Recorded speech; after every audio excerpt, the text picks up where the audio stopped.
bunch of 16, 17, 18-year-old men that are going to make some big-time decisions. I'm not talking about attending college. I'm talking about making the right decisions. So I'm going to ask everybody to be kind of quiet just for a minute.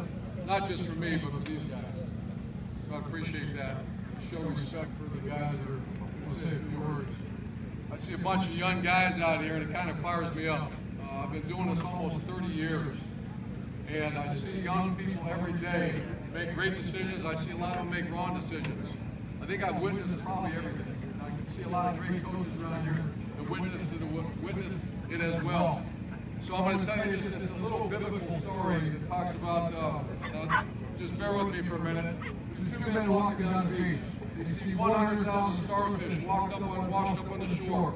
One guy reaches down one by one and puts all the starfish in the water. The other guy looks at him and says, "What are you doing? You can't save all these starfish." And the one guy says, "Yeah, just go ask those starfish that I just saved."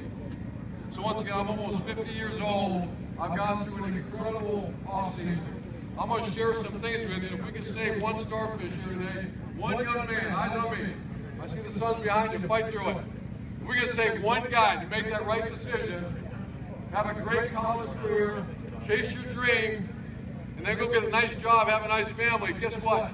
Job well done. We all did a great job, and we can have one guy. You know what? Chris, maybe we'll get two. Maybe we'll get three. So I'm going to ask you to lock in for a minute.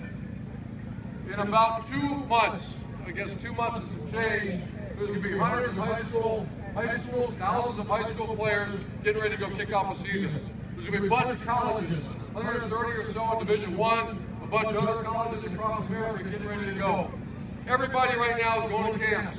Everybody's bench pressing. Everybody's doing 16 110s. Everybody's doing. What will be the difference between success and failure next year? At Ohio State, we won 24 straight games. Think about that. 24, 2 years in a row. We had great leads, we failed. We lost to a very good team in a big-time game, and we failed. When the media or fans see you fail, who do they blame? The coaches, absolutely.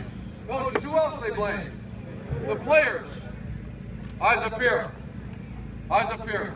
The people that don't know blame. I'm here to tell you that there's good coaches everywhere. When a team loses, it's not going to be because of coaches. At certain levels, there's great coaches everywhere. When I hear a team, we have bad players. You don't have bad players. There's a problem on your team. So everybody in America right now, it's kind of the thing that everybody's studying, I'm one of them, it's the Navy SEALs, Special Forces. I'm going to give you a couple of nuggets. I'm not going to be much longer. I got you real good now. I see you locked in. So we have Marcus Luttrell. Raise your hand if you know who that is. That's the lone survivor. You see the movie, just so I know what I'm dealing with. Raise your hand. Parents, Steeler, coaches, raise your hand. Lone survivor. He came to speak to the Ohio State Buckeyes in spring practice. The guy's been through a lot. I read the book about 5 years ago. I'm rereading it right now. I'm going to share with you a couple components of what he figures to be great teammates. He calls in the Navy SEALs, eyes up here. Right there, that guy right there. Okay, I'm talking to you, look at me, okay? Okay? The Navy SEALs, they speak of their team as a community. So in our community, he gave us a couple of nuggets. Nuggets that we're going to work on for the rest of our summer. Already working with our coaching staff. Number one, and just visualize this team. A lot of college coaches out here will help you. They want people that can pay attention. They want guys that do it right. They don't worry about the 4 or 5-star guys that are just messing around all the time. They want guys that do it right. They want great teammates. That's how you win. So the first nugget he said, in our community, we are trained that to get to our teammate, you have to go directly through us. Think about that. If you have that kind of team, forget your camps, forget your recruiting for a minute. If you have that kind of team, to get to my teammate, you have to go through us. In the Navy SEALs, and I'm never going to take this lightly because what we do is certainly not what the men and women in the military do. They say you have to kill us to get to our teammate. Imagine having that kind of team where you're going to protect each other. You have a kind of unit on your team that is so close. We had one.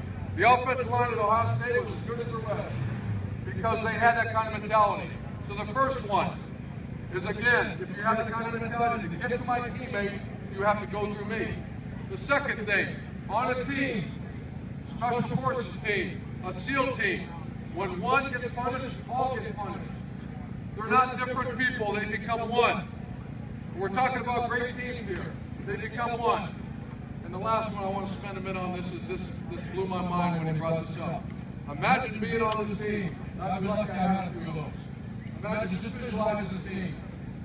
That Marco Citrell stood up and he says, people don't understand.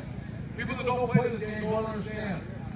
Certainly, once again, all due respect to the military, what we do is fun. But he made this comment. He says, my wife does not understand. She doesn't know. I'm a good husband. I do the best I can. I'm a good husband. I'm a good father. I do the best I can. I pay my taxes. I'm a good guy. I do the best I can off the field. Think about that. I do the best I can. However, when I'm with my teammates, and I'm in conflict, animal instinct takes over. That caught everybody's attention. Think about what I just said. Animal instincts take over. I become a wild animal for my teammates. Once again, I know some of you won state championships. I've been a part of a couple of great teams. I think the best team that's ever played the game in 08. That was animal instincts took over on the field. They protected each other. What he said is, if you ever tried to reason with a wild animal, think about that. Think about what I just said. You try to reason with a wild animal. You can't reason with a wild animal. They protect each other. Have you ever tried to negotiate, evaluate, take a play off if you're a wild animal? That doesn't happen. So the Ohio State Buckeyes, amazing things going on right now. I don't know, I think our guys are bench pressing. They're doing all kinds of stuff. We have a tremendous offseason program. But they just finished 4 weeks and about to start another 8 weeks of leadership training and brotherhood and trust. You want to go win a state championship, which I know some of you have. You want to go be part of a Big Ten championship, national championship, which some guys around here have done that. You have to create a team-first concept where you can create a wild animal. Animal instinct takes over when you're in conflict with your teammate. Get a visualization. To get to my teammate, you have to go through me. If you're that kind of player, there's a lot of schools around here that want you. If you're a part of that kind of team, get ready to get measured for a ring. I hope you enjoyed it. I'm honored to be part here. Around our Ohio State staff, I see a bunch of other great coaches up here. And,